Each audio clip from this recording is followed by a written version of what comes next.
We have won the Great War. Now we will win the last war.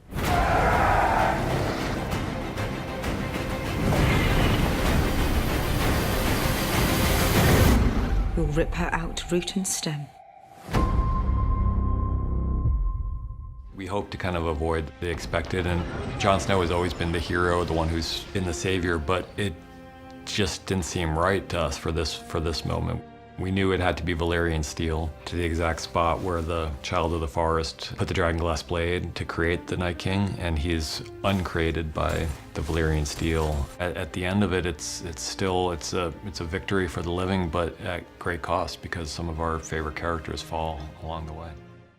Hi everyone, it's Charlie. This is going to be my Game of Thrones Season 8 Episode 4 trailer video, talking about the next big war, as Daenerys is calling it during the trailer, The Last War. There's still so much stuff going on. We've got the Game of Thrones prequel that's coming up too, so be sure to subscribe to get all the Game of Thrones videos. I know there are a lot of questions after last night's episode. There are a couple more bonus videos that I have planned about that, but I'm also doing the Q&A video. And there's a new round of that HBO Now giveaway too. All you have to do to enter that is be a subscriber and leave a comment on the video. Obviously, careful for spoilers for everything through episode 3. So here we go. We'll just start with the footage. So this very Daenerys and Cersei-centric trailer is all Daenerys' voiceover from a couple different speeches, or maybe just one speech broken up into a couple different pieces, because there's only one part of the trailer where you actually see her speaking the words. But it's all about the aftermath and them sort of cleaning up the battlefield. You see them burning the bodies in here too. It's gonna stink to high heaven around Winterfell until all those bodies are gone. The whole idea here, as Daenerys says, is we've won the Great War, as they talked about it, the war against the Night King and the White Walkers. Now we will win the last war. And she's absolutely determined. She even puts herself in a very deep Targaryen red dress, which is interesting because Cersei is also wearing a very deep red dress. Without listening to the costume designer explain why she made those choices, why those colors in particular, because Targaryens do wear red, so it's not unusual for Daenerys to wear a red dress. But it is kind of interesting that she wears red because it's the color of blood, even though House Targaryen's motto is fire and blood, right after the Battle of Winterfell when they shed all that blood, because you basically lost all of the Dothraki. There's still Dothraki in the east that did not side with Daenerys and come over. It's really just her blood riders that she lost, but they're completely gone. They lost most of their forces, most of the Unsullied as well. Usually after something like that, you wear black, which is also a Targaryen color, because you're in mourning for all the people that you lost. Like, she'd be in mourning for Ser Jorah because she cared about him so much, even though it wasn't actual romantic love.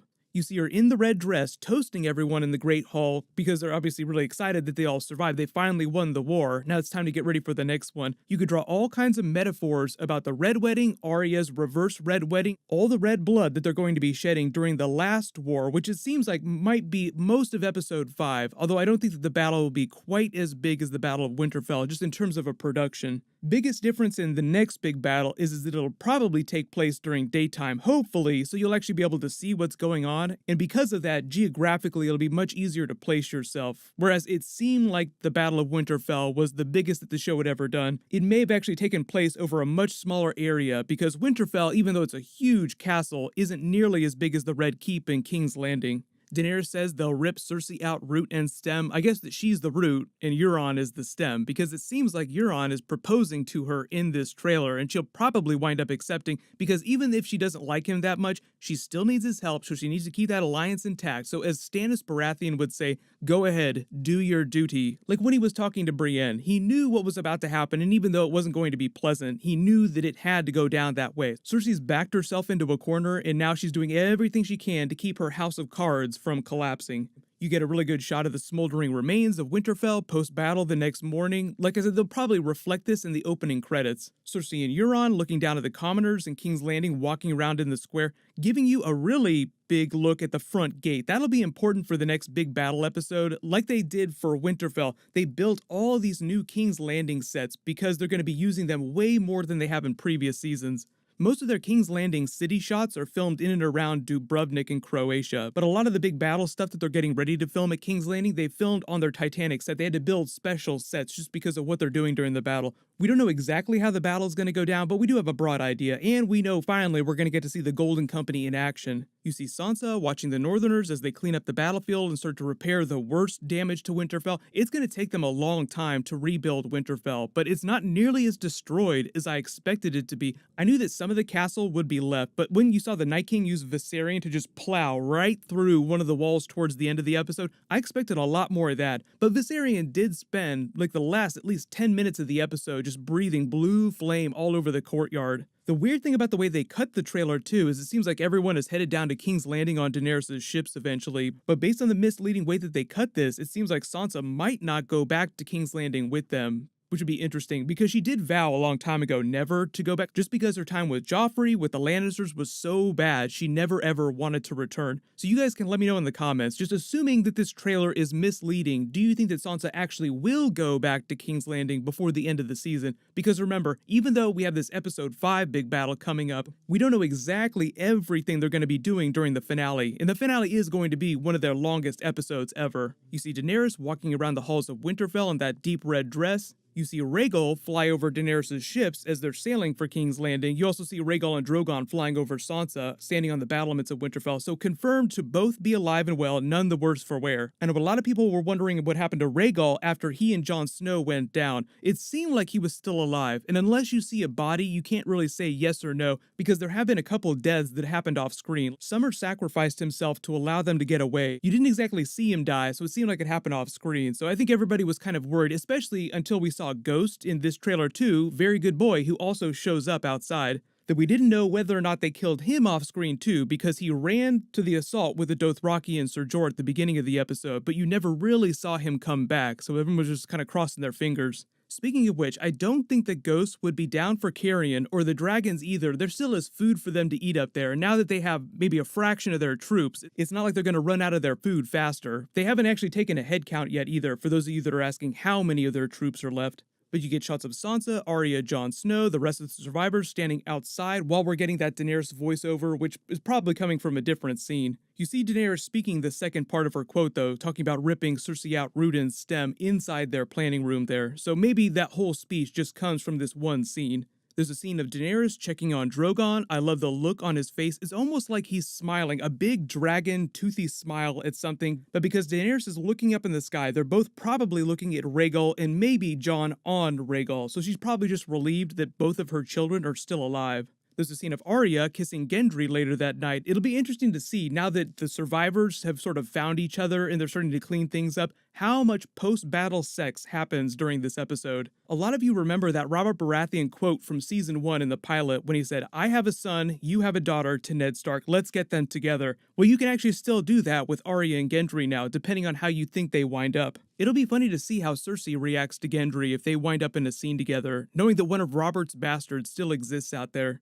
There's a scene of Jon Snow and Davos riding out the front gate of Winterfell with Gilly watching behind them in the courtyard. Then they end the trailer with a shot of Cersei, Euron, and the Mountain outside looking over something, maybe either watching Daenerys' ships roll in or maybe just watching the people of King's Landing go about their business while they plan for the next big attack. But either way, the whole trailer is just meant to give you the aftermath of the Battle of Winterfell and the preparation for the battle against Cersei. So like I said, I think the actual battle won't happen till episode 5, but we'll see Daenerys' ships rolling up to King's Landing at the end of episode 4. Episode 4 is only supposed to be 78 minutes long, so it's about 4 minutes shorter than episode 3, but episode 5 and the finale, episode 6, are both going to be 80 minutes long. So the last couple of episodes are actually pretty close in length, but those episode links also include the little intro, the episode recap that they attach to the beginning of episodes. They do not include the promos that they attach to the end of the episodes, because if you watch them on HBO now, they'll just roll from the episode into the bonus featurettes and stuff, so it seems like it's all part of the episode, but really it's not.